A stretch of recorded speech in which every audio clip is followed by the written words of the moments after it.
is Red Green. In today's show, Harold's going to show you some bully-proofing, Bill's going to take down a tree, and I'm going to build a really neat intercom system.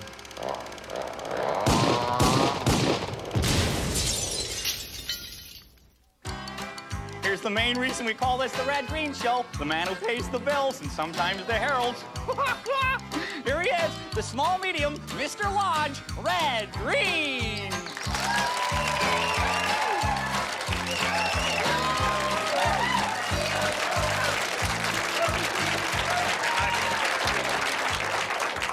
Thank you very much. Thanks for tuning us in. Small, medium. What was that, Harold? Well, you know, don't you get it? Small, medium, lodge. You know, it's like a dwarf psychic at a resort. or you know what else? It could be like clothing size. Small, medium, lodge. Yeah, you know, I wish I had an extra lodge. I'd send you into it. By golly, I'm looking face to face with the opportunity of a lifetime here this week. Buster Hatfield, about 3 months ago, bought himself a brand new 12-passenger van. And of course, it got repoed. You know, but Buster has taken them to court on that one. He says that as far as he's concerned, the ad was very clear. It said, no money down, no interest, no payments, ever. Okay? And the judge says, yeah, there is a plan like that, but it's called Grand Theft Auto. Oh, Uncle Red, that is like a really awesome van, too. You know, if we had a van like that, you know, I could drive all the cheerleaders to every football game, you know. And who knows, maybe one day one of them might acknowledge my existence. You know, like in a positive way. Well, you know, Harold, I think I could get ourselves a real good deal on that unit. All I have to do is take over the payments. Yeah, but Uncle Red, what if there's more owing on the van than it's worth? Oh, come on now, Harold.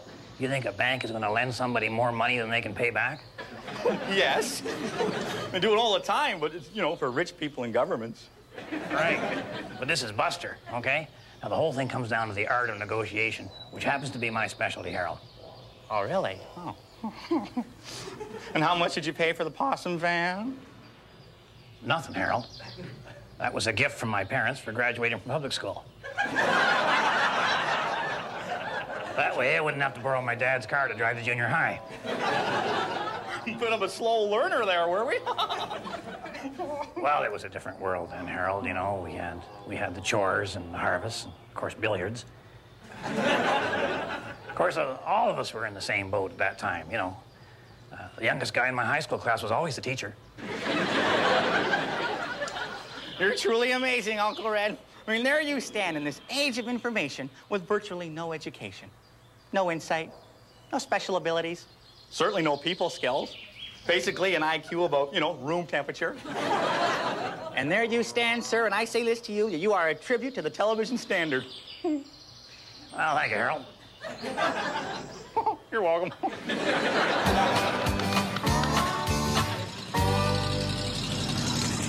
Up at the lodge, we have a special dish. We call it newborn chili. Chili. It's part rabbit, so there's a hair in your soup.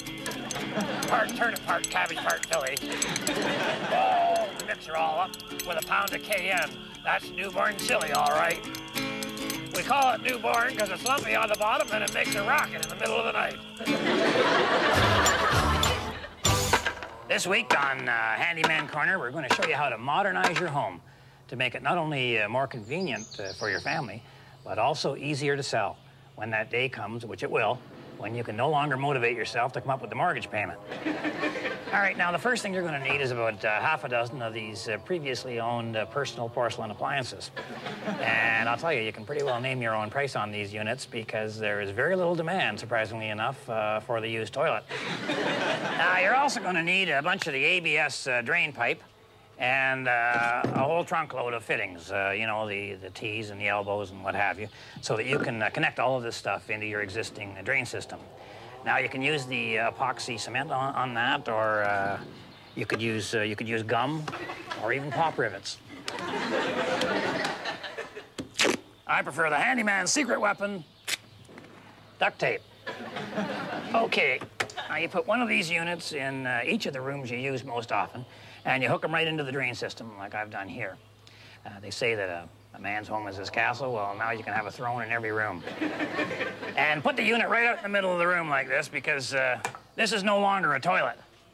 This is now a custom-made room-to-room intercom system, a combination transmitter and receiver, or a transceiver, as we call it in the business.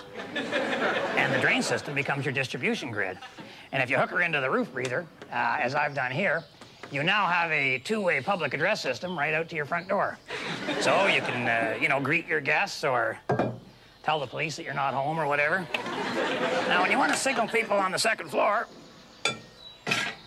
instead of using a buzzer, just take all the stuff out of the toilet and get yourself a little bell like this, and then hook that right onto the flusher handle. And then when you want to call somebody, just like a phone. Now, I imagine a bunch of yous are asking, hey, Red, what about the smell? Well, this is a question I've had to deal with throughout my life. And I must admit that you get one of these units into the dining room, the occasional puff of methane can put you off your dinner. And once she hits the candles, it'll put you off your seat. But the best way and the easiest way to keep yourself away from the odors of the underworld is just to fire a little bit of water in there. Not a whole bunch, just enough to fill the trap. Fumes? What fumes? Now, the only problem is this also blocks the sound, creating what we call a breakdown in communication. So what you do is you get a gas siphon like this. This is the kind that you use at the mall while your wife's inside shopping. And you stick this down through the water because you want to get all the way down and around and into the drain pipe. And then you get yourself a funnel like this, which may be the kind you'd use, say, at a beer drinking contest. And you stick that in the end, and this becomes your speaker microphone. Let's give her a try. Harold? Harold? Not right now, Uncle Red. I'm kind of busy.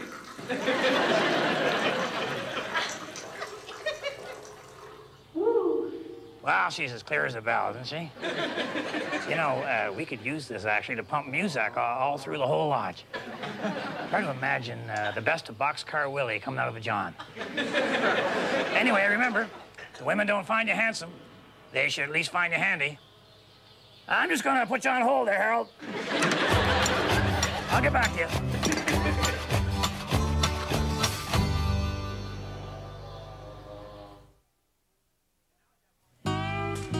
And now it's that part of the show where we expose those three little words that men find so difficult to say. I don't know. Now, here to prove that point on the experts portion of the show is my Uncle Red and Mr. Hap Shaughnessy.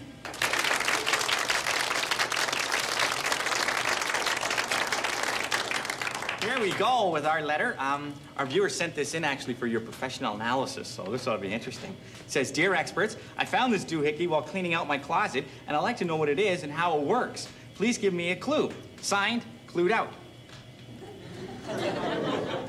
Is there any other information there, Harold? No. Oh, yeah, sorry, there is. It says, I bet my wife $20 that you guys will get this wrong. Well, I would say this is a piece of farm machinery of some kind. If you look at the markings there... Oh, touch it, Red. What you have there is a top-level, top-secret explosive device. Are you sure, Mr. Shaughnessy? Yes, Harold. The Israelis use these, and the Turks. It's a kind of a plastic explosive, or plastique. Only this one is metal, so it's called metal-eek.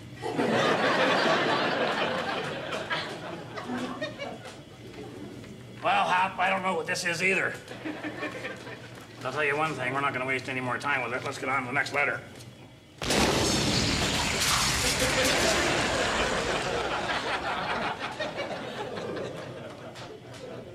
Well, somebody out there owes his wife $20. Somebody in here owes me an apology. It didn't explode, Hap. It landed on an aerosol paint can. Nobody owes anybody anything. Somebody owes me a new bike. It is winter. The frozen rain turns the willow tree into a giant shimmering chandelier. A million diamonds dance in its branches, or so it seems as I look up through it. And to think I didn't even notice all this beauty until I slipped and fell flat on my back. This is my lucky day.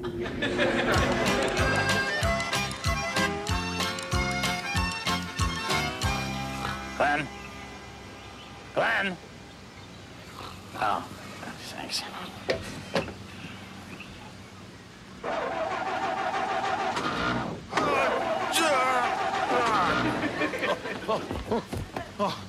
Oh, Red, it's you. Oh, I was having this dream. I thought somebody was stealing my RV here. No kidding. What were you doing under there? Oh, I was checking for an oil leak. Didn't find anything, no. No? How long were you under there, Glenn? Oh, not long. Whoa. Is today Tuesday? I don't think she's leaking too bad, but, might be time to change the filter. Yeah, I was gonna get to that this afternoon. I was gonna do that today. But I got these cottagers squawking at me, like, fix my boat, like we're never gonna have another summer again. You know? Oh, excuse me, Ray. Yeah.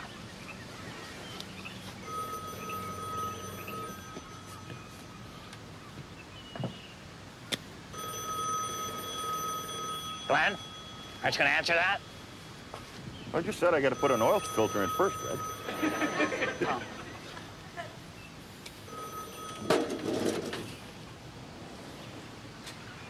There you go, Red. There's no such thing as patience anymore.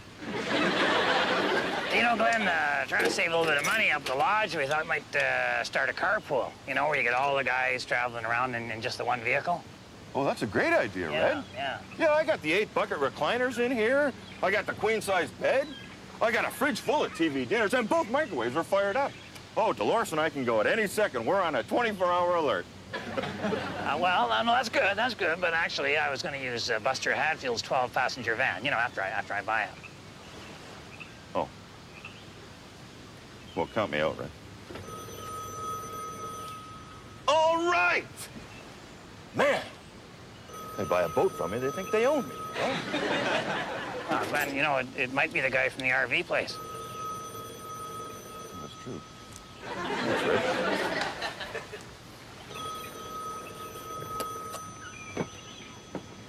Phone's in on a table, Red. I appreciate it. Oh, for gosh. If it's the RV guy, Yeah? see if he's got that inflatable rubber satellite dish for me. All right. And if it's not him, then just say no parley anglais and hang up the phone.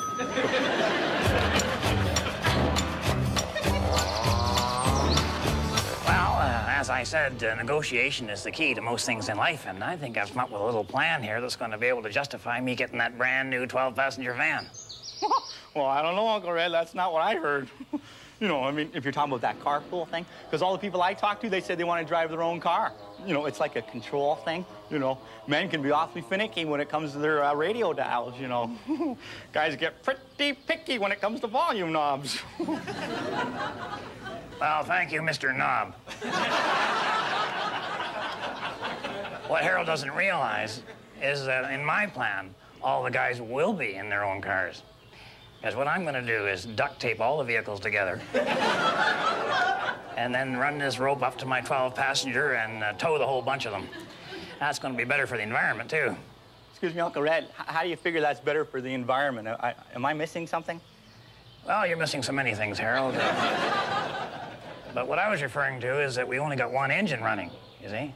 And then I'll get all the guys to chip in for gas, so I get some savings there. I mean, it's a terrific... I mean, I know there's going to be a few wrinkles in it, but what will do, for instance, the guy who's got the best brakes, he'll go at the end, you know. But we're going to work it out, and I feel real good. This is a smart plan. What do you think is a smart plan, Harold?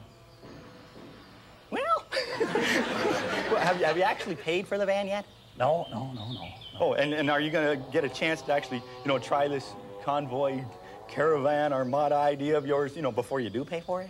Oh, sure, yeah. Well, okay then. I guess I don't see a problem. Great. Thanks very much, Harold.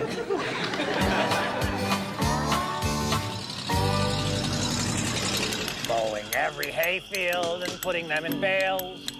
Picking all the pea pods and putting them in pails. It's time to reap the harvest. We're going as fast as we can. trying to get the crops in before the farmer that owns this place comes out and starts shooting at us. Again. Well, Bill had said to me he wanted to take some trees down, so I thought I'd get that one out of the way just as I was arriving. It was a beautiful day, a little bit of breeze there, and Bill had the chainsaw happening, and he had an axe, and he had the tree saw there, so he's pretty well set for anything. You run out of gas, or you're all set. You're going to be just so. I guess he's going. Well, it looks like he's going to start up the chainsaw, and just some of these don't start right on the first pull, you know, especially if you haven't got them turned on. Yeah, that's right, Bill. Empty. Up she goes, and now you get her revved up. The chain's on there real good and snug. Oh. Thanks, Bill. All right, plan B. I've never seen one of these before. It's kind of a Swedish. Look at that. Unbelievable. Must be a tiny little motor there. I couldn't even see an engine on that unit. No exhaust or anything. Now, this tree apparently is offending Bill in some way, so she's got to come down. And by golly, that little rig, incredible, isn't it? Amazing what they're doing now with the computer chips and so on. So he's got her all cut out there. Now he's got the axe, and he's got this thing sharp. Unbelievable. That's a professional axe he's got right there. Now, luckily I had some duct tape in my wallet, so actually I had a duct tape instead of my wallet. Now he marks a notch here, kind of a V thing. He's going to cut that out with an axe, and then that'll determine which way the tree falls. This is probably going to take a little while, so I'll get back a bit there, Red. Yeah. Oh. Well, maybe it's not going to take as long as I thought. Anyway, now what he wants to do is get out his magic saw. Amazing thing. And cut through from the other side, you see, and then the whole tree will fall over towards the notch there, that's actually where I had the van. But you know, Bill, give her a kick. Give her a boot there. Yeah. Oh, boy. I have no explanation for this, folks. I think we should get out of here, Bill. And now here's something for the young people, or as we call it, filler. Oh, hi. Okay, well, welcome to the first ever edition of Bully Proofing. That's so great. Okay, all right. So maybe you've had a similar high school experience where, you know, like a big kid comes along, right, and he knocks the books out of your hands and then, you know, punches you, right? And he stands in your lip as he eats your lunch.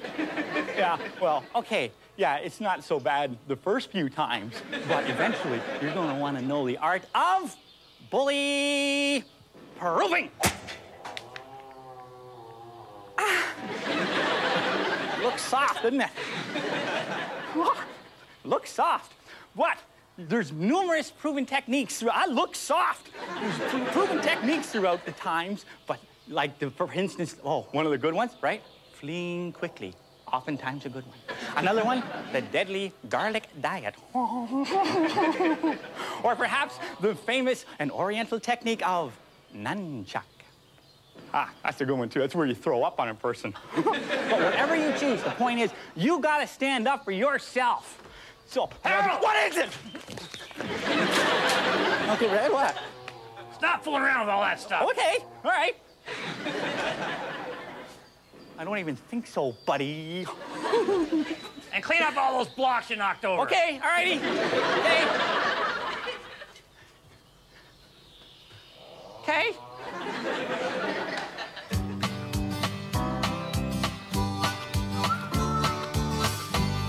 I should have vomited. I dropped in on Dougie Franklin because he was saying that he should be pulling the cars in the carpool with his monster truck instead of me in the 12-passenger van. It's a matter of driving skills, really. Driving skills. Driving skills? I'm not saying you're a bad driver. I'm just saying, well, I've been in every type of automobile emergency imaginable, and, well, to you, I mean, you know, to you, a multi-vehicle smash-up is some kind of vague concept. But to me, well, it's a familiar experience. My driving record is here for all to see.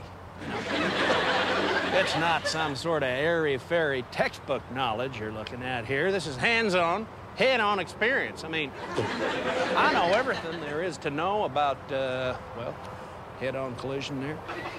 Wrong way up a one-way street. Whacking a big guy at a crosswalk. Trying to pass on a curve. You name it. Oh, it is quite an impressive record you got here, Doug. Absolutely. So, that's why I got to drive, Red. I mean, truth be known, I'm a bit of a nervous passenger. Well, Dougie, all of a sudden, so am I. I'm sorry, but the van's got to be up front. Well, sure, okay, fine. I can sit this one out.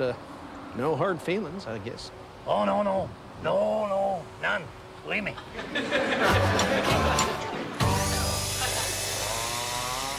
Well, the carpool idea was not an unqualified success. Quelle sorte de surprise, monsieur. You got yourself a string of barely roadworthy vehicles all duct taped together up to a 12-passenger van. Moose Thompson up there in the roof doing hand signals. Yeah, that's good. And I heard you got 4 traffic tickets. Well, you're dead wrong, Harold. It was 5. And it would have been 6, but luckily Moose was licensed for an 18-wheeler. 18? How do you get 18 from 5 vehicles? Well, Junior Singleton had his motorcycle in there, so it was 4 4s and a 2. Oh, okay. We were actually doing real well till we got to the center of town, and you know, in hindsight now, I think we should have decided ahead of time which way we were going to turn at the intersection. You know, the worst of it was Junior Singleton, because he had his ignition key turned off, which locked his steering. Oh, okay, explain this to me. So you got nailed for, like, crossing a median in both shoulders. You got failing to stop at 2 stop signs at the same time. You know, and then driving a train without a track. And then what was the other two? Having a parade without a permit. And passing on a hill. So what happened? Like, are we buying the van? Oh, no, I'm not buying the van. Not after that test drive. I mean, just the slightest load and that transmission overheats like you wouldn't believe. Squeal of the possum, that's meeting time. Yeah, you go ahead, Harold. I'll be right now. Okay, go. Well, that's about it for this show. So if my wife is watching, I'm just wondering if your brother-in-law is still with the traffic violation section of the police station down there. And if he is, what do you say we invite him and that zingo wife of his and those 4 bratty kids over for, say, a barbecue tomorrow night? That'd be fun, wouldn't it? And to the rest of you, on behalf of Harold and myself and the whole gang up here at Possum Lodge, thanks for watching and keep your stick on the ice.